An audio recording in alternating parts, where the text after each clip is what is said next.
Laglagan na ba? Matapos ang pasabog ni former Speaker Martin Romualdez sa flood control scandal, posibleng makaladkad na rin daw sa kontrobersiya ang kanyang pamangkin na si Congressman Sandro Marcos.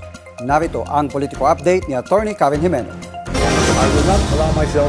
Posibleng idamay ni late Congressman Martin Romualdez ang sariling pamangkin na si Ilocos Norte Representative at Presidential son Sandro Marcos sa flood control scandal. Since Congressman Sandro Marcos also worked closely with former Speaker Martin Romualdez, do you think there's a risk that Congressman Sandro Marcos will also be implicated?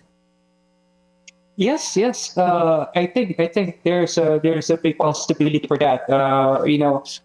Remember, I think it was Congressman Ege Erice who pointed out that if the president is there and kung paano sinasabi ni Congressman Erice, mas madaling magnakaw kapag yung tito mo, yung may hawak ng ganito at yung tatay mo na may hawak ng ganito, mas madaling mag-orchestrate. Dagdag ni Kalilong sa At the Forefront ng Billionaire News Channel, maaaring nag-udyok sa dating House Speaker na maglabas ng statement.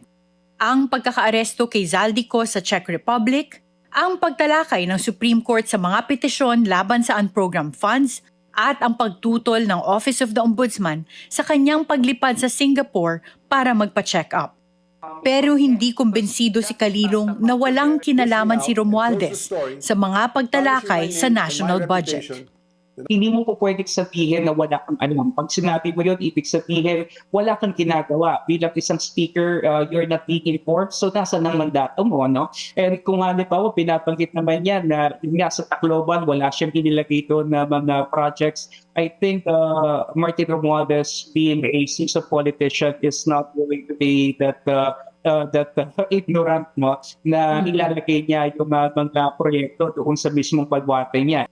Paniwala rin ni Kalilong na maglalabas pa ng mga pahayag si Romualdez sa mga susunod na araw. Para sa Politico Nightly, Attorney Karen Jimeno, Billionaire News Channel.